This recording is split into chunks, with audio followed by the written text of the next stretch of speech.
Hello everyone, welcome back to Game Dev Night. This is episode 17 of our YouTube platformer series, and today we're going to finally make the save system. Now this one's going to be very simple. It's just going to save the player's level information, so when he starts up the game, it's going to load up those old levels, and also we're going to store the coin information. So if the player has 500 coins or whatever, it's going to save that to the file as well, so that all those things are appropriately managed. Cool, so let's just hop right in. Now in our game, we have some very simple things open. We just have our scripts over here, which is the level data, runtime level, and the world map. That is it. We're not going to be touching anything else for now. We're going to make a new script. So in our scripts, we're going to go into core. We're going to create a new script called save data. So in here, we're going to go script. And we're going to call this save data. Cool. And then we're going to open that up. And I want you to go into this part over here. So go all the way here and go resource like so. Very cool. And then we're going to give it a class name save data. So that's all we need over here. A resource just means we can now right click on any script. So let's make a new folder real quick over here. Right click folder, and we're going to call this saves. This is where we'll store our player saves. Over here, we're going to go right click resource, and now we can go save data. And there we can create a save data, and we'll call this save one. There it is. And now if you add anything over here, like let's say export var health equals 50. And now, as you can see here on the right, if we click on anything else, like the background or level, and we click back to save, double click it to open it, by the way, here you can see this information. So you're just creating this. It's not necessarily like the nodes over here, but it is very similar, but it's creating a physical copy on your computer. So anything you manipulate into here will always be set like that. So now if we go into our game, and on start, we change this to 40, and we go back out, it should still be 40. Yeah, so let's just change this. We don't want this. We want a var coins. Export var coins. And that is a int. We'll just set it to 0. And then we want a export var level dic equals like so. And in our level data, we want to take this level dictionary over here, copy it, and now we can close level data. And in our save data, we want to put it into here. So we're just saving the level dictionary information. We just need a preset one there to fill in that gap. So now if we click at our save, you can see here's a dictionary, and click it here we have all that information, which we can manipulate, by the way. You can manipulate any of this that you want to. Anyway, so let's go back to what we're trying to do. We want to make a new script. So we're going to go to our core scripts over here. We'll create a new script, and we're going to call this save manager. Yeah, save manager. Why not? Save manager. Cool. Let's open that save manager. We're going to go to project settings, auto load, and we're going to add that save manager over here. So save manager like so, add and done. And over here we need some things. So we need a var save path equals, and over here we're just going to drag in saves. So scroll up, get your saves folder, put it over there. Cool. And now we need a var save name, which in this case we'll just set it to save one, which over here you can see there is save one, dot trace. You need the full thing. Now we're not going to make level select in this video just yet, but if you're making a level select, all it is you have to change the save name. That's it. So if you have selection 1, 2, 3, and 4, you just need to change this to 1, 2, 3, and 4. So I hope you guys can pretty much use the knowledge from our level managing, our whole level system to create this, because you can. The information you need is there. Yeah, we're not going to do this in this video, because in future we will do our own very big save system series that has everything in depth. And when we do that, we'll do those things. So I don't want to do it over and over and over again, just make multiple videos. But yeah, essentially that's all you need. Now let's keep going. So we're going to go var save data equals save data dot new. So we're creating a new instance of save data. And that is all we need essentially for now. We'll go var func load game, and we'll just pass for now. And we're going to go func save game like so. And there we go. Now to save the game, to load the game, all we're going to do is resource loader. So we're loading a resource dot load, and we're going to go the save path plus the save name. So it's just going to load these two combined together, which will look like so. So it's just going to load that essentially.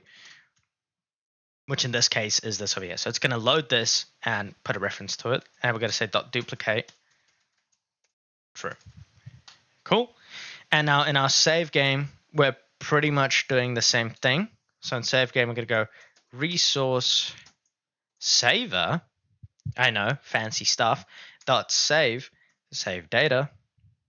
And what file are we saving it to? Well, we're saving it to the save path plus the save name. So this is just taking this instance and it's saving it to that folder or overriding anything that's there before. So if you already have save one over here, this is going to overwrite that data. Now, before we save the game, we want to set some information. What we want to do is we want to set the save data dot level dictionary to the level data dot level dictionary. So that is the current dictionary that's happening.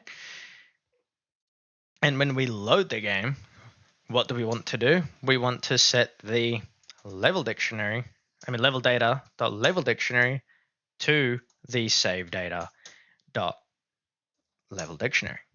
I know, very fancy. So all this is doing is it's going, okay, save data. Yep, that's this over here, the thing we made right here. And it's going the level dictionary in there. So level dictionary, which in here is this. And it is just setting that to the level data's level dictionary. So it's not too hard. It's pretty simple. And that is essentially pretty much done already. If we go into our runtime level over here and then beat level. So after you update all the information about your game, you want to go save data. No, sorry. I'm going to go save manager dot save game. Cool. And then we want to go into our world map. And when we load into the world map, we want to load that data. So we're going to go save manager dot load data, load game. Cool. So now if you hit play, and we go, let's make sure we don't take damage. So we get that little heart pop up on the map. Come on. Wait. Cool.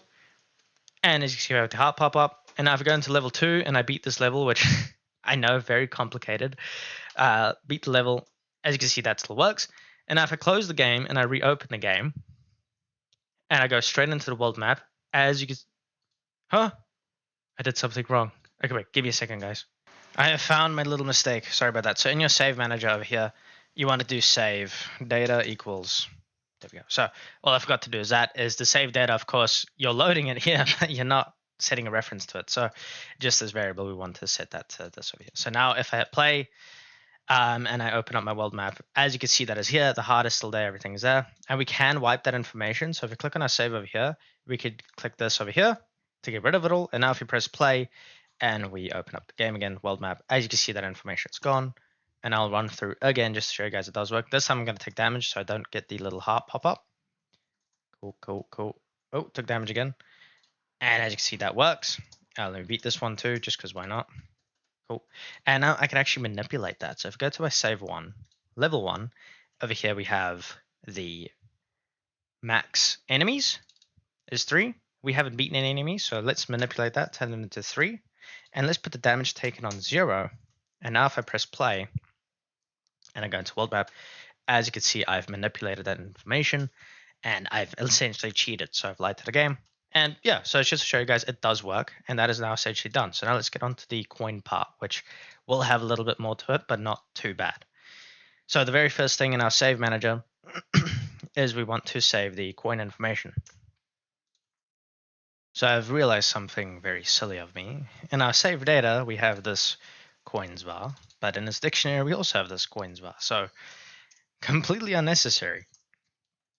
On our world map we need something to represent the coins, but for now we're not going to do that. We will do a UI video on that in the future because we know how to do that. I don't want to show that. I just want to make a tutorial on the actual save system. So all we want to do in our world map is when we load the world map, we want to do print, and we're going to go save. Well, actually, we're going to go do a for loop. So for level in save manager dot save data dot level dic, and then in here we're going to go print, and we're going to take this over here. So like so print. Cool. And over here we're going to go level, and then coins Is that what we call it over here? So let's just go to save data. Coins. Okay, so that's all the coins are collected. And then over here, that is it, honestly. So we're just going to print this right here. So now if you press play, let's play it. We run through and we don't get hit. We run. Out. Go through. As you see, it printed 3 over there. So now if we close out of this and we press play again, like so, and we go straight into world map, as you can see, it works. So it's printing 3 over there. I don't know why it's printing twice. I think I have another print line somewhere. Oh, right. Yeah. Okay. So that is why. So we're going to go var coins int. And then over here, we're just going to go. Yeah, you don't need to do this, by the way. It's just to show it works. Coins plus equals go. And then over here, we're going to print the. Cool. So yeah, so you don't need to do that. Let's just play out. And if I minimize this world map, there you go. So it's printing 3, whatever it is, printing the value that is necessary. If we go back in and we collect more than 3, ow, can't get hit by a cat. I'm so bad. I've been playing this same level for months. 7. So it is working. So that is all you need to do to represent players' coins, is just load his save data, loop through it, and there you go. So you can keep this like this if you want to, but if you have a UI in your world map, so if you want to make UI the same way we did for the players' UI and the coins, all you want to do is put a coin in the top left or something and just set that UI's number to this over here. So you're just setting it to coins. Yeah, that's it. I hope there's nothing I missed. Sorry for the mistakes. I would reshoot the video again and make sure I take it all out. But this has been a long time coming, and the video has been pretty short, 12 minutes. Yeah, thank you guys for watching. Next video is either going to be I'm going to implement the store system finally, or we're taking a break and working on the level manager, which I talked about in my last video. But we're probably going to do the level manager. So don't get your hopes up. But we will do a complicated save system after that. So if you are going to keep working on this platformer yourself without my tutorials, another save system series will come out very soon, which you can just update your save system right now. If you want to make it more complicated, like save selection, adding more information to it, or manipulating that data with your code a little bit more, all that stuff I will make a series on in future. So again, you can use that once that comes out for your game right now.